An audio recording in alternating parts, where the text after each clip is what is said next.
मराठी चित्रपटसृष्टीतील ज्येष्ठ अभिनेत्री उषा चव्हाण यांच्या पुण्यातील धनकवडी येथील जमिनीच्या टीडीआर विषयाबाबत उपमुख्यमंत्री एकनाथ शिंदे यांनी मोठा दिलासा दिलाय। या प्रकरणी दोन्ही पक्षांची बाजू जाणून घेऊन अंतिम निर्णय देईपर्यंत त्यांनी या टीडीआर व्यवहाराला स्थगिती देण्याचा निर्णय घेतलाय। अभिनेत्री उषा चव्हाण यांच्या मालकीच्या या जमिनीबाबत निर्माण झालेल्या वादानंतर मुख्यमंत्री देवेंद्र फडणवीस आणि उपमुख्यमंत्री एकनाथ शिंदे यांना जाहीर आवाहन करणारा एक व्हिडिओ समाज माध्यमावर टाकला होता। त्यानंतर त्यांचे पती दत्तात्रय कडू देशमुख यांनीही पुण्यातील काही प्रसार माध्यमांकडे त्यांची बाजू मांडली होती। 26 वर्षापासून त्यांचा या जमिनीचा वाद कोर्टात सुरू होता। अखेर न्यायालयानं त्यांचा मुलगा हृदयनाथ याचा या जमिनीवरील दावा मान्य केला होता। मात्र तरीही पुण्यातील गोयलगंगा या खासगी विकासकानं या जमिनीचा टीडीआर आपल्या नावे केल्यानं उषा चव्हाण यांनी शिंदे यांच्याकडे आपल्याला न्याय मिळवून देण्याची मागणी केली होती। आज सकाळी त्या ही मागणी घेऊन आपल्या मुलासह ठाण्यातील टेंबिनाका येथील आनंदाश्रम इथे आल्या। तिथे उपस्थित असलेल्या शिवसैनिकांना त्यांनी आपल्या येण्याचं कारण सांगितलं। त्यांनी तत्काळ अभिनेते निर्माते मंगेश देसाई यांना याबाबत अवगत केलं। उषा चव्हाण यांचं म्हणणं सविस्तर समजून घेत उपमुख्यमंत्री एकनाथ शिंदे यांना याबाबत माहिती दिली। त्यानंतर शिंदे यांनी नगरविकास विभागाचे अतिरिक्त मुख्य सचिव डी गोविंदराज यांच्याशी संपर्क साधला। त्यानंतर उपमुख्यमंत्री एकनाथ शिंदे यांनी मंगेश देसाई यांच्याशी फोनवरून उषा चव्हाण यांच्याशी संवाद साधला। यावेळेला त्यांनी आपण या व्यवहाराला तात्पुरती स्थगिती दिली असून कुणावरही अन्याय होऊ दिला जाणार नाही असं स्पष्ट केलं।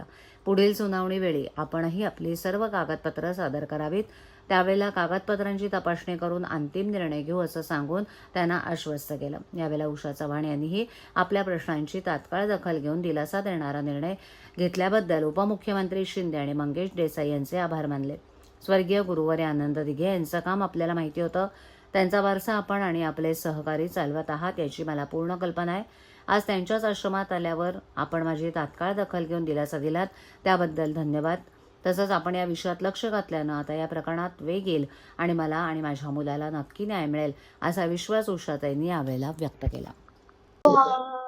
मुख्यमंत्री आपले उपमुख्यमंत्री शिंदे साहेब वगैरे यांच्या हस्ते हा मिळालेला आहे आणि खूप आनंदाने मी घेतला। खूप लोकांवर घर हे घेतला होते, मला खूप आनंद झाला की आपल्या लोकांच्या हस्ते मिळालेला आहे।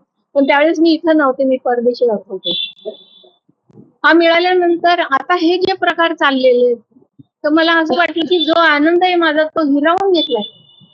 मग जाऊया ना आनंद आश्रमामध्ये की माझं व्यथा तिथं मांडते नाही की मी एवढे वर्ष काम केले, एवढं वर्ष जमिनीचं काय नेमकं प्रकार? जमिनीचं नाही, हा टीडीआर आहे आणि टीडीआरचं सगळं खातं वगैरे आपल्या शिंदे साहेबांकडे आहे आणि त्यांना सगळी कागद प्रत्येकांना मी कागदपत्र पाठवलेली आहे।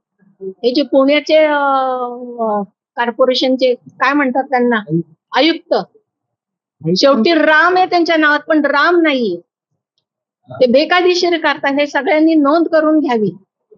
मग असे हलणार नाही असं बघत बसतात, बाकी उत्तरच देत नाही ते। काय कोण जाणे त्यांच्यावर काय प्रेशर असतं का स्वतःच्या मनाचंच ते ठरवून बोलत नाही लोकांकडे। तुम्ही काहीतरी त्यांना कागदपत्र द्या की नाही बाबा हे तुमचं चुकलंय किंवा अमकं झालंय, आम्ही ह्या करता आम्ही असा तुमचं पण ओरबडून घेणार। उपमुख्यमंत्र्यांची देखील भेट घेणार आहात आपण एकनाथ शिंदे? घेणार ना, घेणार। त्यांचं निवेदन पण मी तयार केलेलं आहे, त्याशिवाय त्यांना ती रूपरेषा कळणार नाही ना।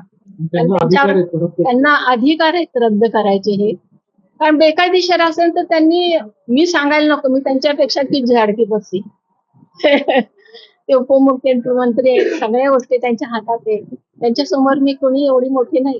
हा, माझी सरस्वती मात्र मोठी, तिच्या समोर कोणी मोठं नाहीये।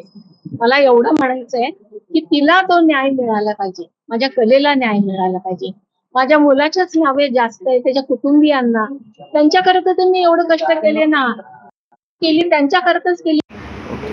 सो पण